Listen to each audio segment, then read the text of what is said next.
Welcome to a Monday night. It means it's Meldon Law Monday right here on the Buddy Martin Show. I am Buddy Martin. Glad you're with us tonight. I've got something special for you Gator fans tonight. I've been doing a lot of thinking and some reporting, and I've got something to say about these Gators, a projection to make based on information I've received and reading I've been doing and research I've been doing.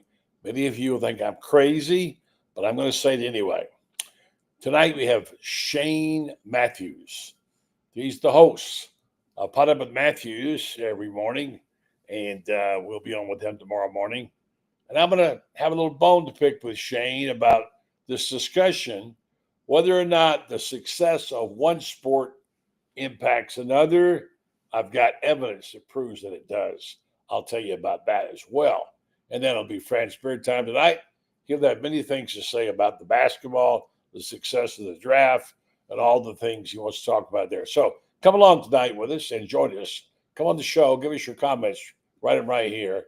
We love to have your thoughts as we do on this program and all nights that we're on, including Monday through Thursday. So stay tuned. The Buddy Martin Show is now on the air. Yes, it's time again for Buddy Martin. Call him up and tell him what you're thinking. But be kind because he's doing the best he can. Better, stronger, faster. Mama says that alligators are ornery because they got all them teeth but no toothbrush. Hey, what if the voice calls while you're gone? Take a message. Bye. You ready, champ? I'm ready for this my whole life. I'm incapable of small talk. But that's why you love me, right? Kind of intimidating to be in the presence of so many great athletes.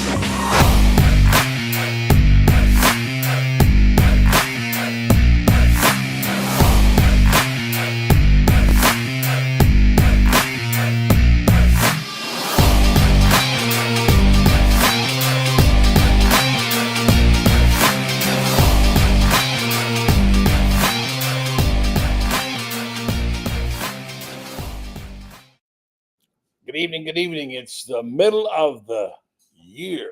It's a time when many of us sit back and reflect on where have we been and where are we going. Traditionally, a lot of people look at baseball and say, okay, how's my team doing now on July 4th? Where will they be now? Does this bode well? Etc. A little different from football, but we're going to do it tonight because I've been doing a lot of thinking, a lot of soul searching, and some reporting on situations here. And I've decided I'm going to declare something tonight because too many of us like to sit on the fence. Well, I don't know this. That may happen. No.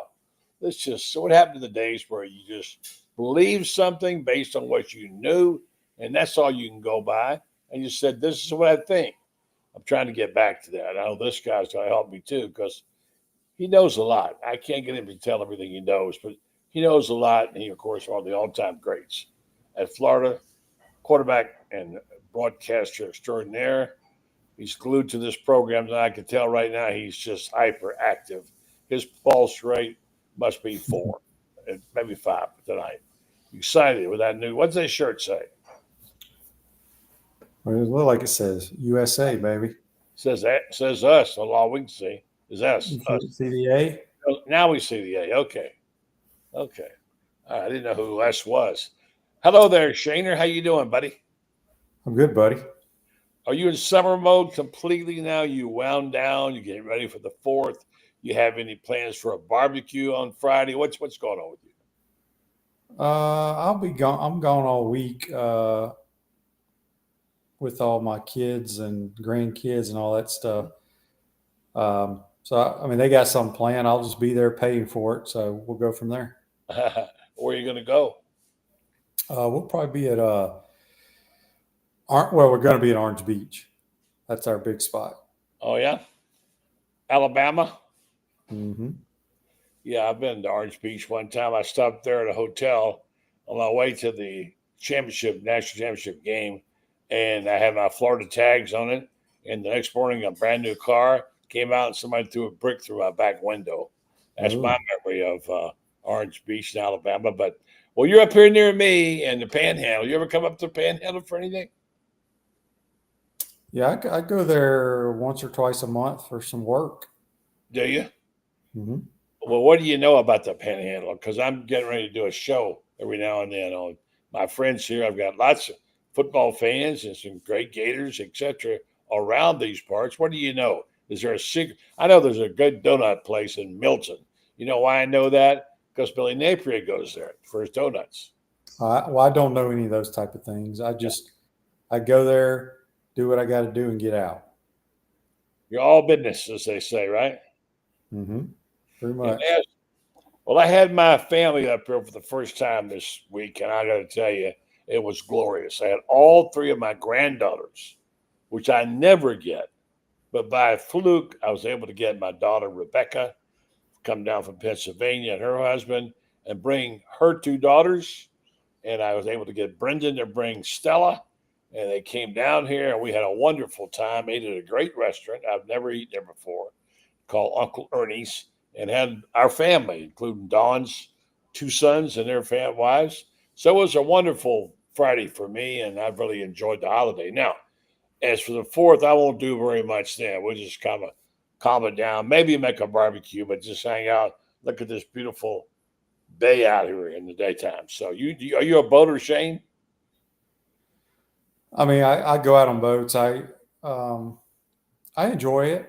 I've never owned a boat, never will own a boat because they're a pain in the ass. I'd rather have friends that own boats. That's the way to do it. They say the happiest day in the life of somebody with a boat is the day they buy it, the day they sell it. No doubt.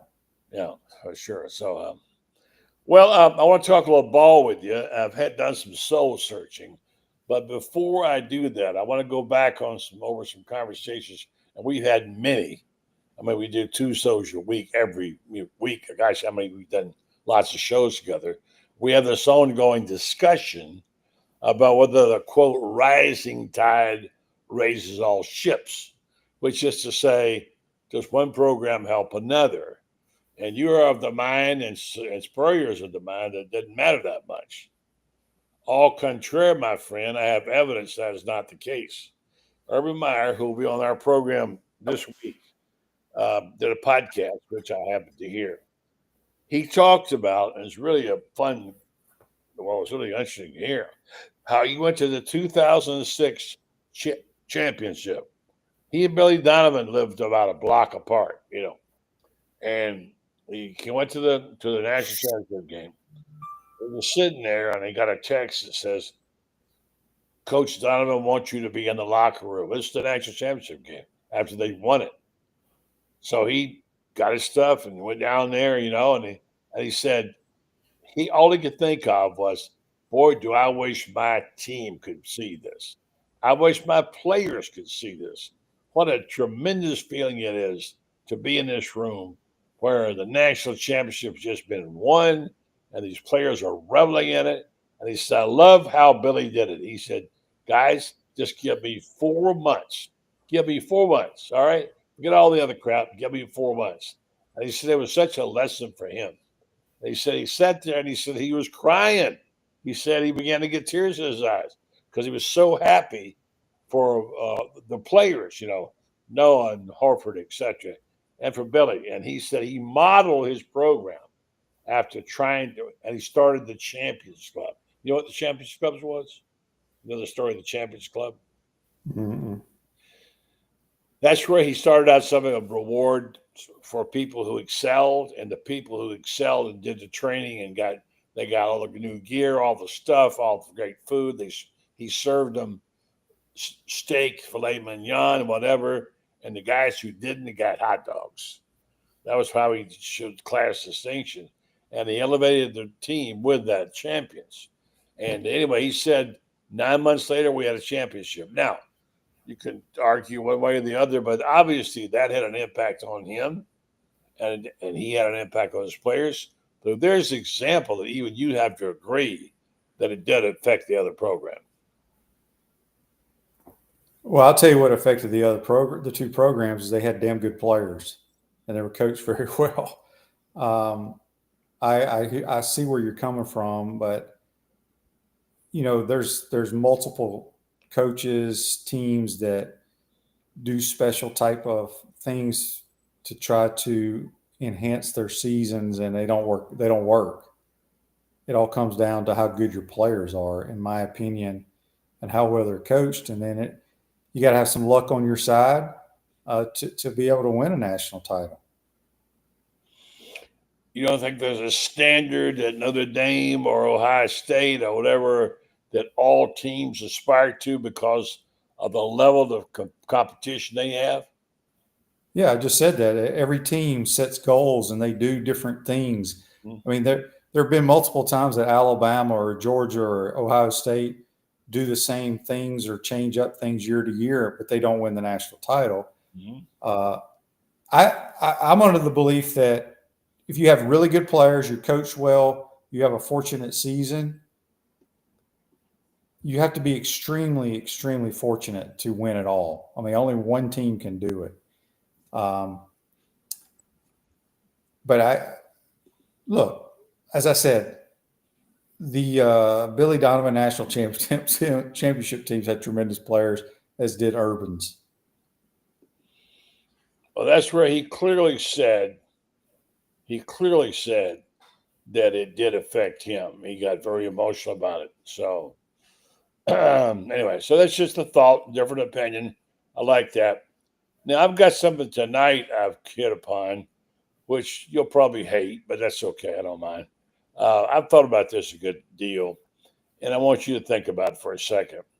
When you talk to people outside the program about Florida's football team this year and the obvious storylines, we know what they are, and you get the response from the people about what they think Florida will do, what's the one thing that everybody says about the team and how good it might do?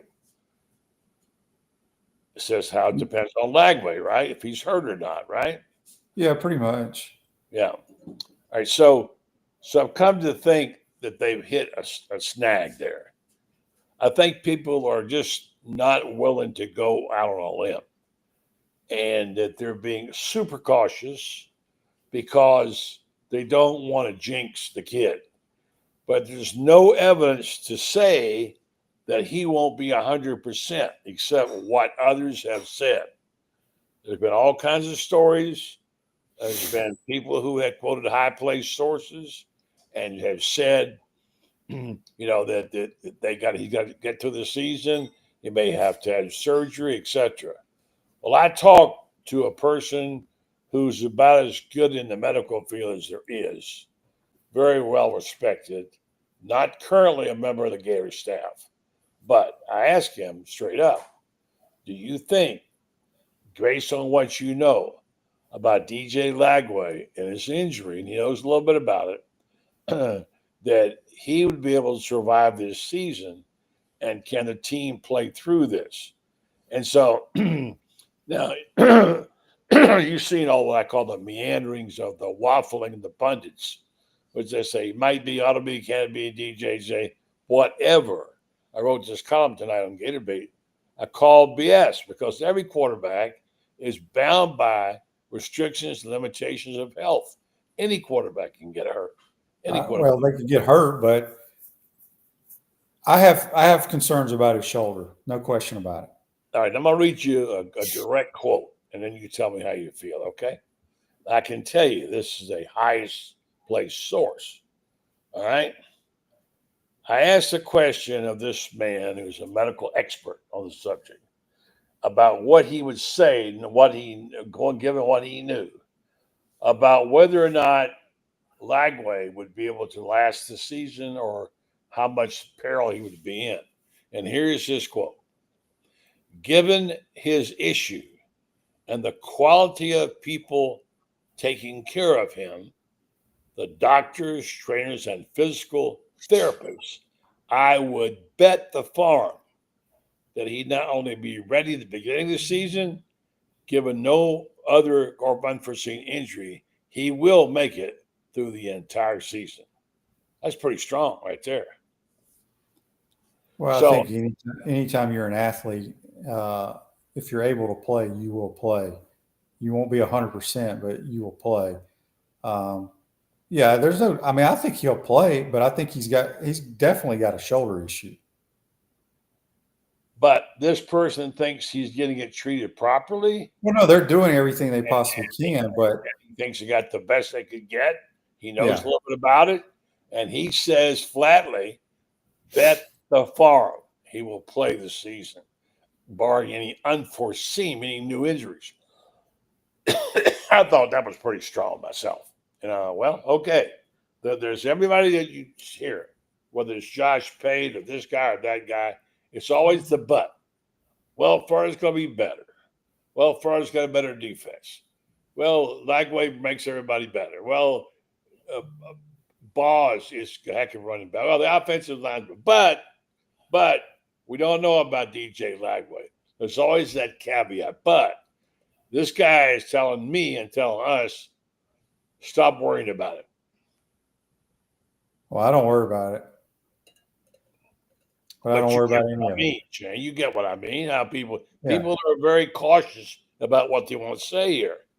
And so anyway, I just thought that was fascinating to me. And why is it we're not willing to go out on the limb and go ahead and say it? I said tonight in my column, and you'll call me crazy, there's going to be a lot said and a lot written, already has, about Arch Manning. All the things he's been written about him already. He's coming to the Swamp on October the 4th. There's a great article by Bruce Feldman on The Athletic about him, saying basically that his uncles never had any influence on him. They'd hardly even see him play. And consequently, he says, they're saying that Cooper says he got his athletic ability from his mother, too, who, by the way, she was a world-class high jumper and Hall of Fame athlete in New Orleans. Do you know that? Yeah. Arch is very athletic. He's way more athletic than Eli and Peyton. Yeah. I think he's pretty good. I know a lot of people complain about where he went to high school, but so did Eli and Peyton. They played at the same high school. That produces a lot of players. I think he's in a tremendous system. He's been there a year or two, maybe 2 years. And he's played well when he's played, but he's got great personnel around him. I think he's got a chance to have a really good year. Yeah. Interesting. Well, anyway, I'm in on this. I'm even going ahead and call the game now.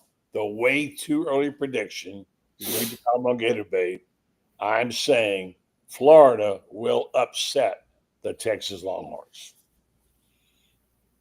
All right. Okay. We'll see. All right. It's no bigger. You said yourself there's never been a bigger game. No. What I said, it's possible. Now, a lot has to go into that. We got to remember, Texas plays Ohio State game 1. Right. Now, even if they lose that game, that has no bearing on their SEC record. They still have a chance to make the playoffs. Yeah. It's a lot of that game is going to depend on what our record is and Texas's record is. If Texas has 2 or 3 losses and we have 3 losses, this game means nothing. No, it's not going to happen, though. And, it's not going to happen. That's what I call the scorched earth schedule, where they got a brutal schedule after they get past Long Island and road trip and having to play in Baton Rouge and playing in Miami, etc., and then come back and playing at Texas at home and Texas A&M there. Scorched earth Saturdays. I think this team is good enough to beat any and all those. I agree. If you protect the football and play good solid defense, I think the LSU game is going to be very difficult. See, I don't. I'm saying I don't. I've got to see the evidence that he has his offensive line straightened out. And Nussmeier, I know you're very high, and I am too on him. But they have got to prove they can protect him. Shane, last year, another bearing, 8 sacks the Gators got against him. 8. Yeah, I know. We played our probably our best game of the year against them, but they got dudes, man. I think they're going to be really good on offense. Well, they do, but I'll tell you something else. Florida's got some dudes, and getting them out on that Baton Rouge, tough place to play. I'm just thinking they could easily win that game, and so I don't know. I'm calling the Texas game already now. So let's see. It's exciting to think about, isn't it? The games like that, the quality of the games. Yeah, I mean that's why our schedule is awesome because you got tough games week in and week out. Yeah. So anyway, I think we got 9 Saturdays till football starts. Are you getting a little bit excited about that? No. No, I mean I'm ready for it to get here because there's nothing to talk about right now. Well, that's why I'm bringing this up at this point. There's an old trend, an old custom that you stop on July the 4th and you look at all the baseball standings. And based on what you see, you make a projection about how that team is going to do, etc. Right now, the Rays, although they're not playing well against the Athletics, are looking like they might, in fact, they'll be a pretty good team and could wind up being in the playoffs. There's only one problem. They don't have any place to play. 11,000 seats is all that place holds, Shane. So they're going to have to move the playoffs if they get there. You think? I wouldn't think they would move it. Well, that's what they're trying to find out. But where are you going to go? It's unfortunate you have to take your team to St. Louis or Denver to play. Yeah, but I don't. If I'm in charge and my team makes the playoffs, we're going to play where we're playing. We just played 82 games or whatever, 81 games. Yeah, the league won't let you. Who won't? The league won't let you play in the wild card playoffs. Why the hell is the league letting them play there now then? Because that's all they have. Right. But they're talking about serious money here now. I get it, but it is what it is. This is our home ballpark. We won this many games in this place. So they won't have a home field advantage then. It would be nice if that happened. I just don't know that it will. And boy, they're fun to watch. You really have. You don't watch any baseball, do you? Not till playoffs. Yeah.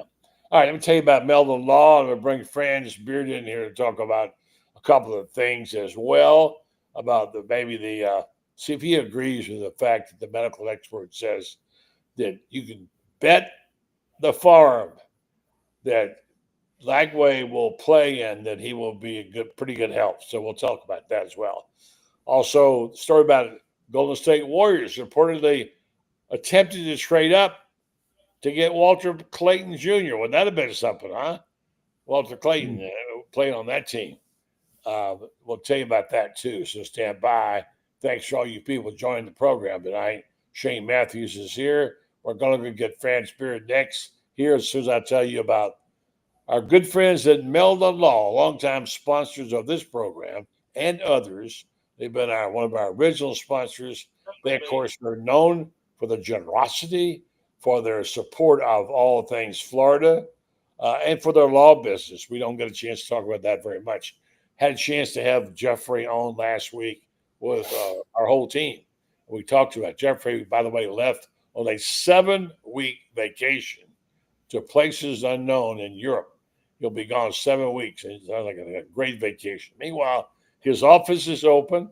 I talked to him today about a legal matter. If you have one, you should call him. 4 locations to serve you: Ocala, Gainesville, Williston, and Lake City. Meldon Law, they do not back down. Meldon Law. All right, so let's go back up here and get this guy and see what he's up to, and what's going on in his life. And then we'll be joined here in a moment also by Kevin Brockway. But right now, here's our man hard at work on doing a book. Shane, aren't you going to do a book someday? Nope. Why not? You have a good story to tell, Shane. I know, but It requires work. they can do it. They can write a book when I'm dead. What would you call it? If you're dead, you don't care, right? No, I don't. Good evening to you, friends. How you doing this evening? We're just having a discussion. I'm trying to convince Shane that it's okay to be optimistic, and I have a quote from a very well-known medical expert saying, based on his information that he is not the least bit worried about DJ Lagway's injury. And he says, given the kind of care he's getting, the therapist, the doctor, his quote was, "You can bet the farm his injury will be okay, and barring any unforeseen things with a new injury, he expects him to have a heck of a year." And if that is the case, look out, France. I've heard that he's okay now. Not gonna be, but already is. But what do I know? All I do is hear stuff, buddy, and everything I've heard is that he's fine now. He's throwing the ball really well, and that he's got some receivers that can really, really run. Who can he can't outrun? He can't overthrow some of his receivers. They're so fast. Well, Shane, you know what they say, you really can't judge a quarterback unless under live fire of the bullets, and he hadn't had any this spring. How much does that impact what he is doing there, Shane? And will that impact his season that he hasn't had any real combat? I mean, nothing matters until you play in a game. I was hoping DJ could go through the spring and throw, not just mental reps, but throw against zone coverage. Zone coverage is the only thing that bothers me. Again, Florida will not get a lot of zone coverage because of the way we run the football. We are an outstanding rushing football team, and so teams have to play us one high safety to get the extra guy in the box. That allows man-to-man coverage on the outside. That's where you get the deep balls. That's the only reason I was hoping he could participate in the spring is work on zone defense. And Shane, doesn't it open up the running game for the quarterback too? You got him a zone. It's a great time for the quarterback to run. And he can run. He's got some scoots. Yeah, I still don't think they're going to call a bunch of quarterback runs with him. I think he's better at living and just taking off on pass plays. I could be 100% wrong, but if I was calling plays, I wouldn't call a lot of quarterback runs for him. On the RPO, though, what do? You don't have a choice, basically. Well, the RPO is either a run by your Right. running back or a pass play by him. Right. Well, You're talking about zone read. I would not call – I may call one zone read a game. Yeah. But other than that, let him just scramble. Robert Turner says, friends, the O-line, tight ends, and running backs absolutely have to make no mistakes in our blocking schemes in order to protect Lagway's health and give him a chance to make plays. What do you think about that, friends? Oh, I think the offensive line is as good as there is in the country. I don't think that they're going to have any problem. The O-line, and I think that they've got the receivers that they're not going to have to go max protect too much, buddy, because the receivers they have, you're going to have to double up on a couple of guys. And the way they run the football, as Shane pointed out, you got to put the extra guy in the box to stop the run, and that leaves you shorthanded on the outside. Florida's got the numbers are going to say Florida's going to do well offensively. The numbers say that Florida's offense, I wouldn't say is going to be unstoppable, but it's going to put a lot of points on the scoreboard. That's for sure. Yeah. I asked this question to Shane earlier. I'm going to bring Kevin Brockway in here in a minute and give Shane a chance to go and get his beauty rest for his show tomorrow. But that is, I don't know if you saw the Urban Meyer quote at the Urban Meyer podcast. By the way, he'll be our guest on Wednesday. We'll have him on. He talks about how Billy Donovan impacted him and the Gator football program. Flatly states in this podcast, and it's a great quote, I don't have it put on, about the fact that when he was at the championship game 2006, he was very close to Billy and, of course, lived right down the street from cul-de-sac from him. And he said he was sitting there watching the game when he got a call saying Coach Donovan wants you in the locker room after the game, the national championship game. And of course, he went. And he said it was amazing because all he could think about, boy, I wish my players could see this. I wish they could see this. And he said it was incredible. So it was such an emotional moment. Billy talking about the plan, just give me 4 months. And he said it was so emotional that he said he began to weep. This is Urban. And he made up his mind he was going to take that model. And he went back and he started, France, what we know about, the Champions Club. And that's how they started rewarding players who did extra work. And he feels it had an impact on him. And he said, and led to him winning the first national championship. Now, others don't necessarily agree with that, Shane being one of them. But there's an example where the coach says, at least, that it impacted him and the basketball program. What impacted the football program? What the basketball team did. Do you believe it did, France? Well, I think that one of the things that happens is you can't treat everybody the same. Any coach that says you treat every player the same probably never won too many ball games.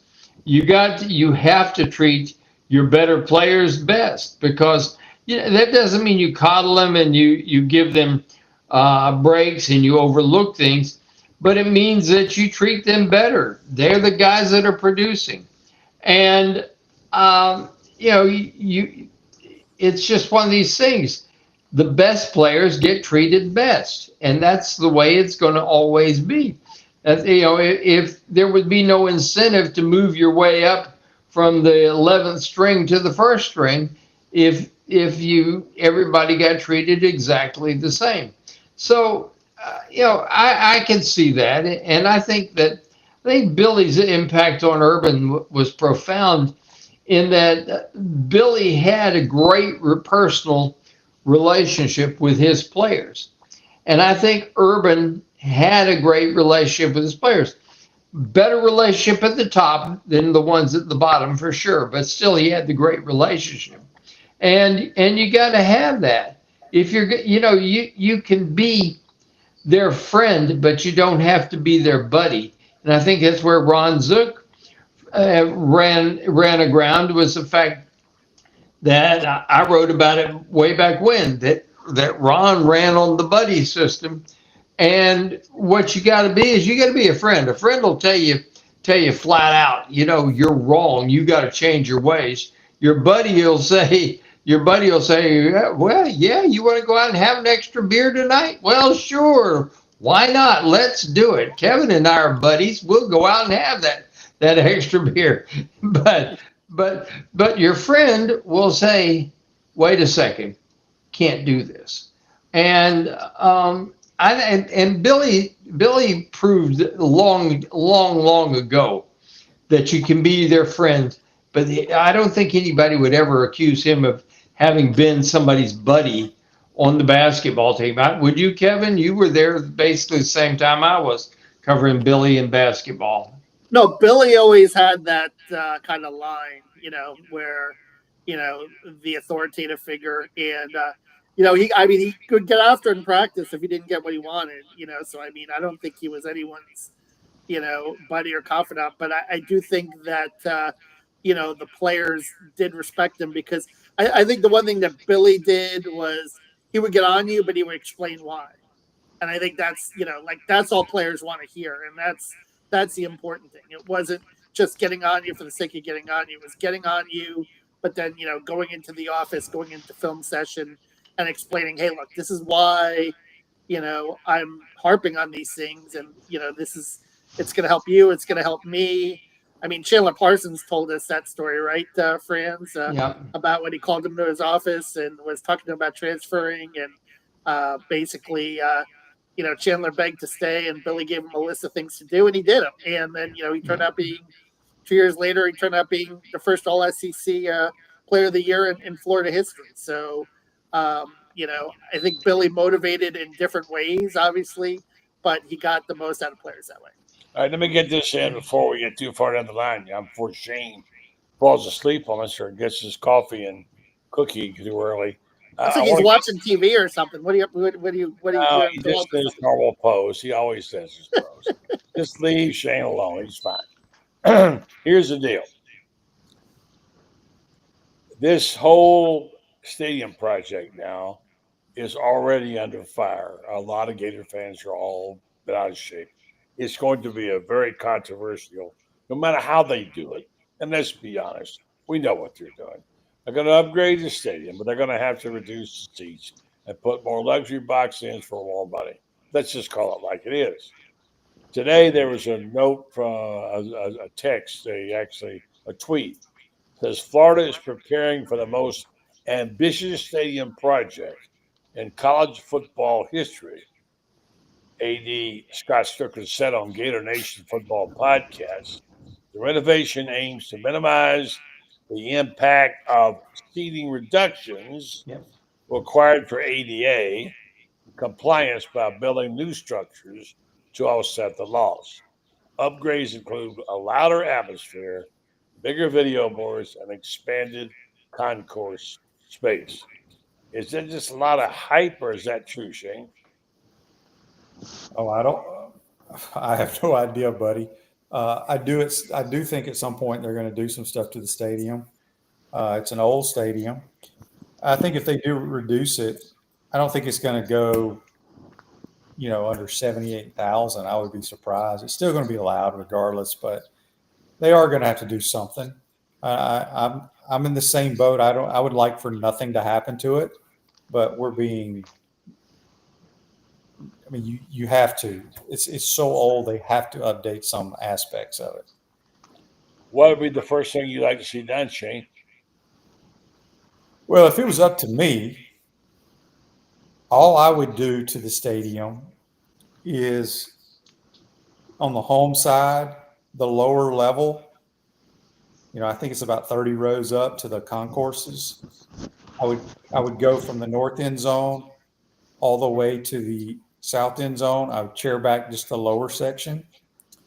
And then I would take out the lower section of the south end zone and build some nice chairbacks seating for recruits and their families, and do like what I think it's Kentucky or maybe it's Tennessee that has kind of like some open area with like bar tables and stuff. Mm-hmm. That's all I would do to the stadium from a seating capacity. How's that sound, friends? Well, I think that it's probably going to get down to official capacity right now is 88,000. I would guess that it's going to be somewhere around 83,000, and they're going to reduce it. But at the same time, you're going to have the sky boxes. You're going to have the extra seating. I agree with Shane. They need the chair back seats. I don't think they're going to put any skybox in. They can't. Well, there's ways to do stuff. Maybe upgrade the skyboxes, things like that. Shane. I don't know that you can add any more, but you can upgrade what you've got, and things like that. But the premium seating is going to happen, and more of it somehow, some way. And they're going to end up, I think, with about 84,000 people there. Auburn, I think, has done a great job, for example, of maintaining the integrity of their stadium. They got a beautiful stadium without going overboard with the capacity. They haven't enlarged it.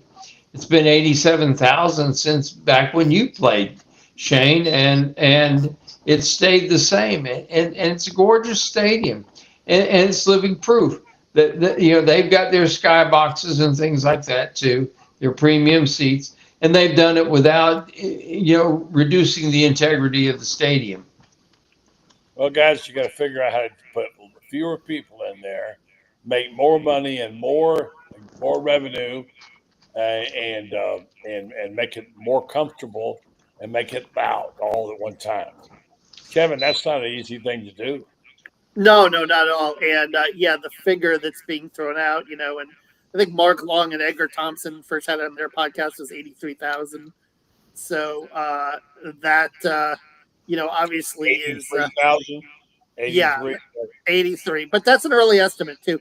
Scott Strickland, when he talked to us last week or a few weeks ago, we touched on the stadium reno a little bit when we were talking more about, the House versus NCAA settlement, but he also talked about, it's a matter of, they still have to figure out what exactly they want to do. I mean, they're in a design phase right now. And then after that, they're going to figure out, basically in the fall, what direction they want to go in. So I don't think anything is final in terms of capacity and so forth. But right now, these are just estimates. But, it's going to depend on money too, because, right now they have it initially budgeted for $400 million. It's going to come in way more than that. I mean, they're talking about estimates of $1 billion right now with construction costs and tariffs and so forth, cost of materials. I mean, it just FSU just at the west end of their stadium that came in at $450 million. So, there's going to have to be money that's going to have to be raised here. And I think that's the interesting aspect in this climate, right? Where you have the House versus NCAA settlement. You got a $20.5 million chunk now out of your budget to deal with, paying and funding athletes.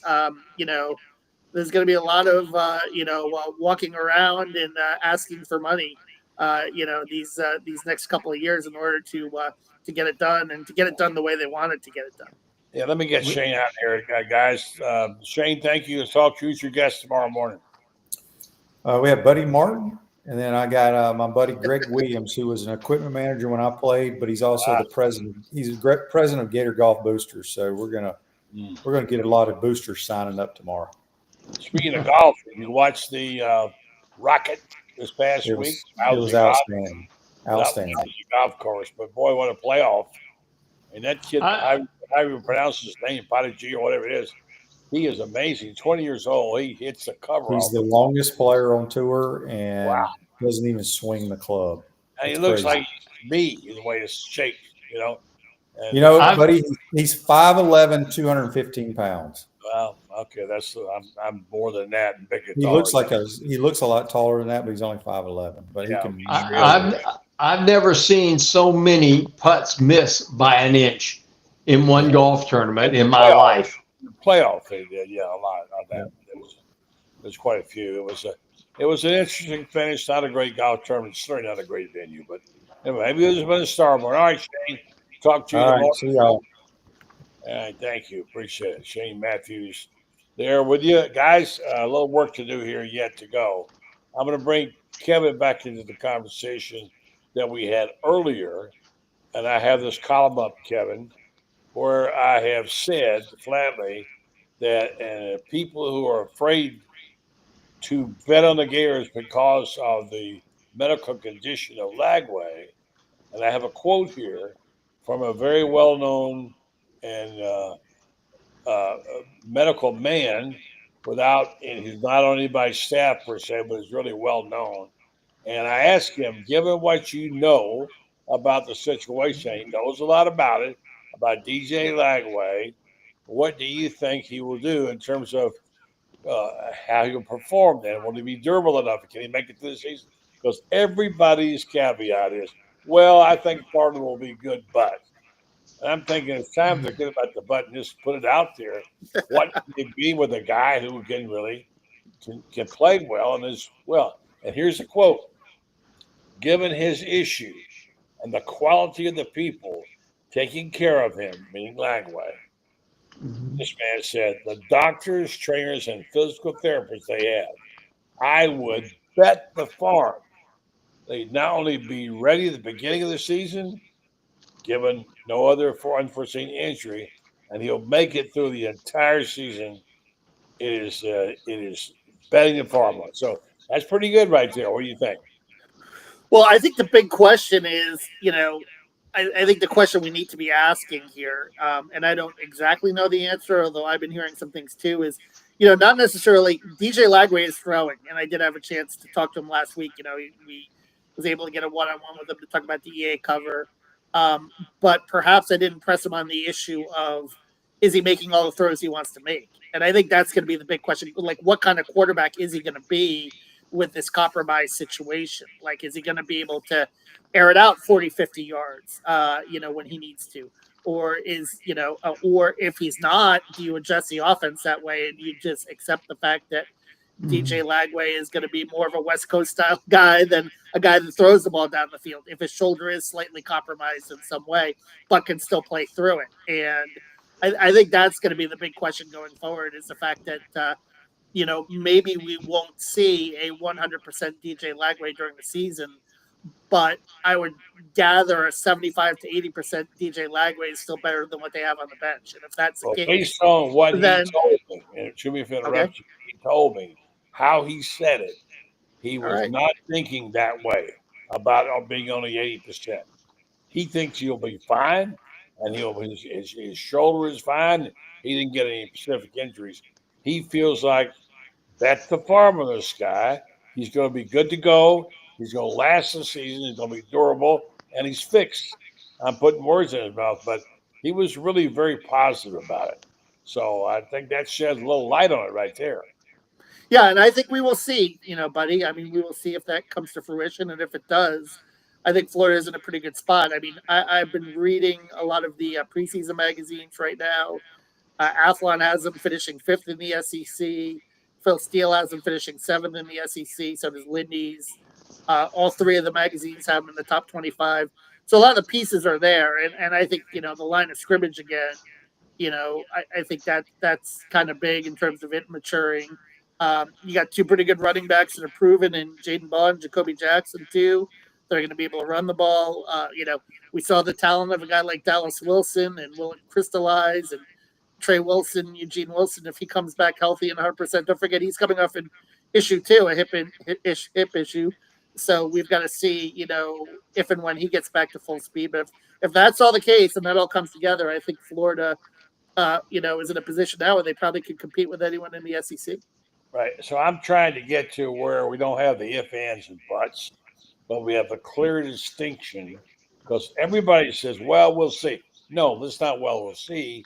Let's talk about what it is right now and what it is going to look like, barring new injuries. And the clear-cut message to me was, it's good.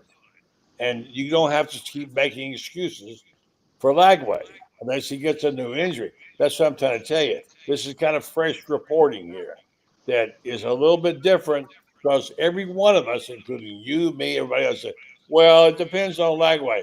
I mean, Lagway doesn't have an injury that's going to hurt him. He can throw the football and play. He didn't say 100%, but the way he talked about it was he's not worried in the least about that injury.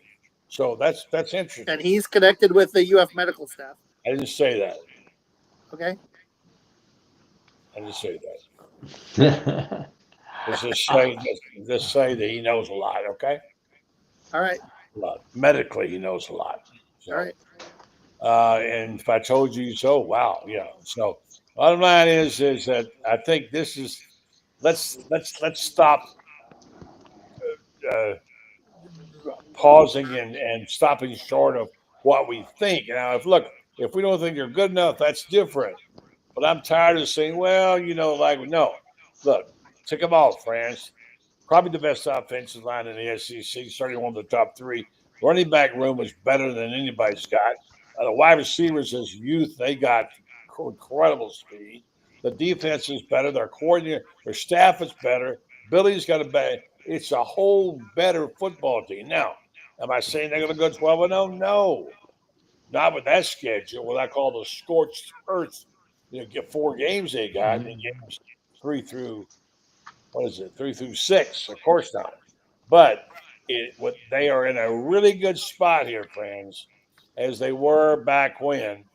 I mean, it's not Tebow, but it's a great spot. They have a few little places that can get better, but right now, this team is really looking like it has a dynamite opportunity to really do some damage. And I've said in the thing, I'm putting them in the national championship picture, because they can beat anybody on their schedule. And you say, well, they got New Orleans, they got to go to Baton Rouge, they got this game, that game. I know all that. Every one of those games is winnable.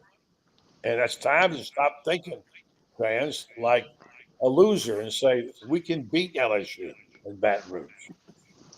Well, certainly we can beat LSU in Baton Rouge. I'm not convinced LSU is going to be that good to begin with. I think they've got a lot of I think they've got a lot of skilled people that can do some stuff, but I'm not convinced their offensive line is going to be any good. Last year was supposed to be the best one in the country, and I think Florida sacked Garrett Nussmeier 8 times. And, most of the magazines have their offensive line way, way down the list in the SEC. And since he's been there, Brian Kelly's never had a defense. You're talking about a team that's 29-11, and look at all the skilled people they've had to be 29-11. It just doesn't add up. That they would be that good. Florida can beat these teams. I think that's going to be the toughest road game. I think Florida's better than the teams they play. I think 10-2 though is reasonable, as CBS says that 10-2 is Florida's ceiling, given that schedule. I don't disagree with that, but I think that here's the thing I believe about the Florida Gators. I think that they can outscore everybody that they play. The question for me is always going to be about the defense. If the defense plays 12 games the way they played the last 4 last year, Florida's going to be really good. Well, they're going to make about 2 or 3 stops a game. All right, guys, remaining minutes. I'm going to switch topics, switch sports. How about this word? The Golden State Warriors reportedly tried to trade up in the first round to draft Walter Clayton Jr. Can you imagine? Can you imagine? And this comes from a good source.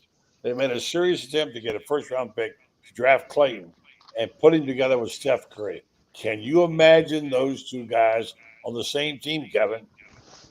Yeah, it would have been a lot of fun, and I could see why too, because I'm sure they had people in the building in San Francisco and watched what he did in the Sweet 16 in the Elite 8. And maybe that's why they took Will Richard too, and they traded for him in the second round as well. So they got to see up close that Florida program and what it was all about, and the way they performed and the way they came back and showed that resolve against Texas Tech in that Elite 8 game. So it makes sense, and it would have made sense for Clayton to go there. But Clayton's in Utah. I think that's a good fit for him too. And he seemed happy out there. He's got a New Jersey number, right? Number 13 out there. And you got Ace Bailey out there too. And I think it's going to, work out for him pretty well out there. They made a trade for to get rid of Colin Sexton to bring in the backup they're going to need up front. They've got a couple really good pieces up front, and they needed that extra backup. They got Nurkic is 7 foot tall and 7 feet tall, and he's 260 pounds. So they get a big body that's been around, that knows how to rebound the basketball. And I think that they're clearing out space on that backcourt, and everything says that they really believe that Walt Lake City is going to be the real deal. Yeah, the Miami Heat. That Walt Lake City, huh? You want to do buddy, the Miami Heat, Pat Riley, a lot of Heat fans were very upset that he was kind of caught asleep at the switch there because, Utah traded up to 19 to get him. And I think he was just sitting there expecting him to fall to 20. And the Heat regrouped and they got their guard from Illinois. But I still think, Walter Clayton, had he stayed in state, that would have been pretty exciting, but it didn't materialize that way. Instead, he's in Utah, and and good for Elijah Martin too. 3 guys drafted in the first round. Amazing, in the first 2 rounds of draft. Best since 2007. And I was actually at that draft at the Foul Forum in Madison Square Garden when Noah Horford and Brewer all went in the lottery, and you had 5 all told: Chris Richard and Torian Green in the second round. All right, we got this last tweet to deal with, and we each got about a minute and a half or a minute to talk about it. You'll go first. Kevin says, just found out, I don't know this person, that Scott Strickland did not buy the Final Four court this year. That's a fireable offense if I've ever seen one. Yeah, a little surprising, but because I know that they put the other ones up on the practice facility. But yeah, a little disappointing, but we'll see. You might be, you never know. I mean, I'm not going to buy that until I know for sure that that's the fact. So we'll see. We'll see how that transpires. I think Scott will come around and find a way to get it. France? My gosh, where are they going to put it? That wall's pretty crowded as it is. I don't know where they put it. But sell it as a fundraiser. But it is a tradition. Yeah, it could help pay for the upgrades to the basketball facility that they need. Yeah. Here I'm going to interject here because this was a little disappointing. I talked to my good friend Bill Koss about this, who's obviously a very well known Gator basketball historian. But when I was covering Indiana and I went to Maryland at the new Comcast Center, they have the floor in the arena where the fans could see it, and I always felt like having it in the practice facility that's hidden away, they should have it in the arena. They should have it in the O-Dome so the fans could see it and touch it. And that's a way for the fans to feel like they're a little more of a part of it. And, maybe Scott should buy the floor and put it in Exactech and in the O-Dome, because I think that's, I think that would be a good play in terms of, rather than having it hidden away in a practice facility that, only a certain amount of people have access to. Have all those championship trophies in the O-Dome where people can come in there and feel that the O-Dome, the upgrades were nice, but it still feels very sterile and very cold. Rupp Arena is twice the size and feels very warm. You feel like you're in a place the moment you step in Rupp where there's energy, there's excitement, and they embrace the history of Kentucky basketball. Well, since 2000, Florida's got more basketball history than anybody in the SEC. And we need to have that, and they need to embrace that. I was so glad to see this year that they they were selling out every game, even the games against Podunk Tech that didn't matter. Sure. And if they're going to continue doing it, we got to embrace the history that's there. And I don't think they do a very good job of that. Yeah, right, Fog Allen too. They have a museum there for Kansas. Final comment. Yeah, Fog Allen has a museum there for Kansas as well in the arena that the fans can interact to as well. Great stuff from Kevin Brockway, Franz Beard. You can read Kevin, the Gainesville Sun, Franz Beard, Gator Bay. Guys, thank you a lot. All right, good job. Right, thank you, guys. Thank you, now. All right, guys. We're going to wrap it up with our message from our friends at Titan MRI Imaging. I'll tell you about that. You should know they're our fine sponsors. Titan MRI Imaging acquired Highfield MRI. Joe Colorio, he started Highfield MRI in 1997. Now he's back. Titan MRI Imaging now has 3 locations to serve you, 2 in Gainesville with its Park Avenue location, and now at the Millennium Center, and 1 in Lake City serving all of Columbia County and Valdosta, Georgia. Titan MRI Imaging offers the same great customer service as always. Now accept insurance, or you can go through their convenient self-pay option. They offer MRIs, CAT scans, X-rays, and ultrasounds. Easy scheduling with lots of options, including you. Check them out. Titan MRI Imaging near you, soon coming to account. All right, folks, thank you. Good show. Thanks to Shane Matthews. We'll be on his program tomorrow morning. And we appreciate all of you checking in tonight. Very nice sized crowd. Always love having you here and getting your comments. And we're back tomorrow night. Lauren Meadows will be running the show tomorrow night. And Brendan Martin. Don't forget Rob Brown tomorrow morning, SEC Sidelines. You want to check out him as well. So we're glad you were here with us tonight. And we'll see if that projection of mine is going to come true or not. Will it be a good year and a sound year physically for DJ Lagway? My guy says yes, barring any unforeseen stuff. So who knows? Have a good night.